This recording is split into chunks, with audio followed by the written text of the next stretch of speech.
start our new topic that name is daily use sentences.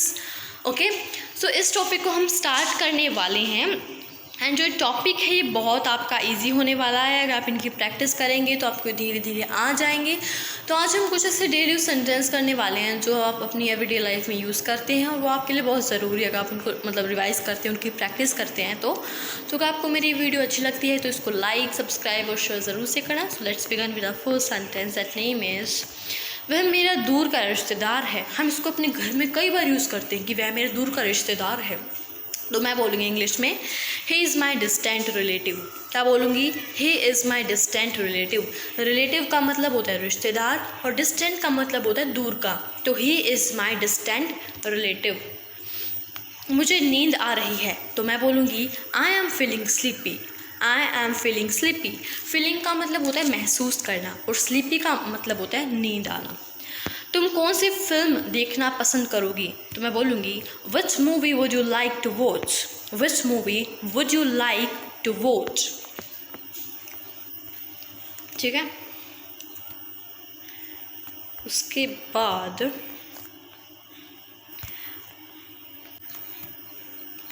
मेरे भाई को अपना काम पूरा करना है। My brother has to complete his work. My brother has to complete his work. एक के साथ हैज़ लगेगा, बहुत सारों के साथ हैव लगेगा, लड़के के साथ हिज लगेगा और लड़की के साथ हर लगेगा। बहुत इंपॉर्टेंट इन्फॉर्मेशन है। मैं आपको इसकी वीडियो पूरी बनाकर, इसकी पूरी लिस्ट चार्ट बनाकर मैं आपको मतलब मैं इसको यूट्यूब चैनल पर डाल दूँगी। ठीक है, सारे कंसेप्ट। मेरी माता जी को खाना बनाना है। My mother has to cook the food. My mother has to cook the food. Okay, Ram कब पढ़ता है? When does Ram study. When does Ram study. तुमने सीता को कब देखा? When did you see Sita. When did you see Sita. मैं कल आपको फ़ोन करूँगा। I will call you tomorrow. I will call you tomorrow. आप फ्यूचर के लिए विल का प्रयोग करें। ठीक है, मैं इसकी वीडियो बनाऊँगी। इस बात को अपने तक ही रखना। Keep it up to yourself. Keep it up to yourself. Sonali को यहाँ आना है। Sonali has to come here. Sonali has to come here. Sonali एक है तो उसके साथ हैज़ आएगा। कोई आदमी एक है, कोई पर्सन एक है, कोई चीज़ एक है तो उसके साथ हैज़ आएगा। और बहुत सारी चीज़ें हैं या फिर बहुत सारे आदमी हैं तो उसके साथ हैव आएगा। मुझे कपड़े धोने हैं। I have to wash the clothes. I have to wash the clothes. I have to wash the clothes. I have to wash the clothes. अब आप सोच रहे होंगे कि मैम आपने बताया है कि मतलब एक के साथ जो है हैज़ आएगा, लेकिन यहाँ मैं ही हूँ, मुझे कपड़े धोने तो मैं एक ही तो हूँ, तो उसके साथ हैज़ क्यों नहीं आया? I has to wash the clothes ऐसे नहीं आएगा क्योंकि आई के साथ हमेशा हैव लगता है। लेकिन वैसे तो ये क्या होता है, सिंगुलर होता है, लेकिन हम इसको ग्रामर में प्लूरल मानते हैं तो इसलिए आई हैव, आई के साथ हमेशा हैव आएगा। ठीक है, इसको कोई भी बदल नहीं सकता, ये रूल है। ठीक है, उसके बाद आपका आएगा आपने ये पुस्तक कहाँ से ली? Where did you take this book from. Where did you take this book from. क्या झगड़ा है? What's the conflicts. What's the conflict. या फिर बोल सकते हैं what's the dispute. What's the dispute.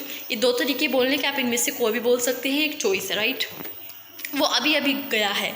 He has just gone. He has just gone. या फिर हम बोल सकते हैं he has just left.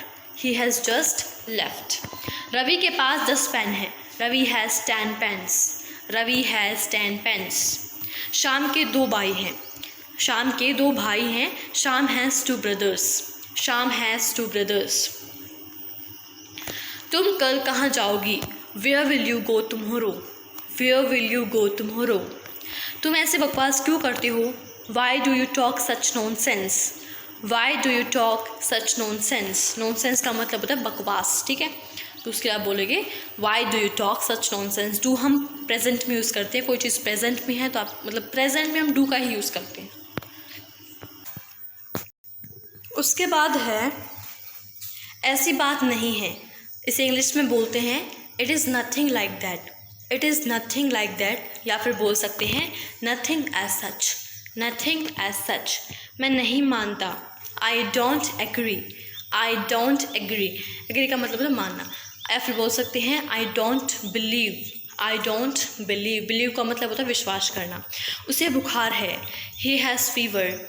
He has fever, या बोल सकते हैं he is suffering from fever. He is suffering from fever. हमारे पास 2 मकान हैं, सॉरी हमारे पास 2 दुकानें हैं। We have 2 shops.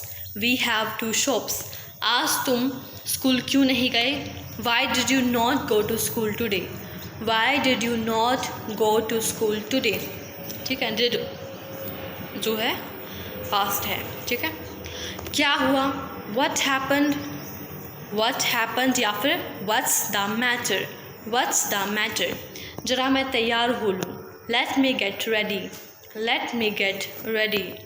घबराने की बात नहीं है। Not to worry. Not to worry, या बोल सकते हैं nothing to worry about. Nothing to worry about. तुम्हारे पास बहुत साड़ियाँ हैं। You have many saris. You have many saris. हमें खाना बनाना पड़ा था।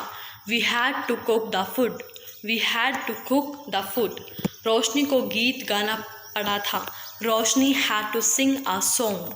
Roshni had to sing a song. पिताजी को दिल्ली जाना पड़ा था। Father had to go to Delhi. Father had to go to Delhi. मैं भी साथ चलूँ। मैं accompany you। May I accompany you या फिर shall I accompany you। क्या शाम आ रहा है? Is शाम coming? Is शाम coming? हालांकि मैं सोच रहा था। Though I was thinking।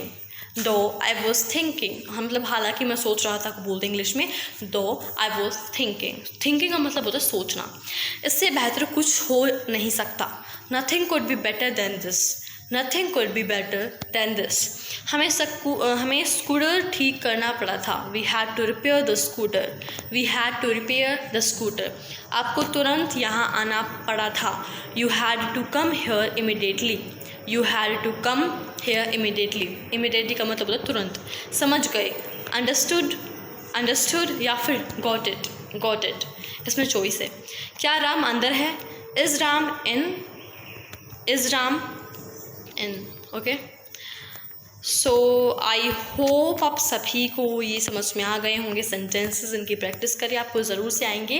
और हम पहले बेसिक को मतलब आपको बेसिक सिखाऊंगी, उसके बाद मैं आपको एडवांस सिखाऊंगी।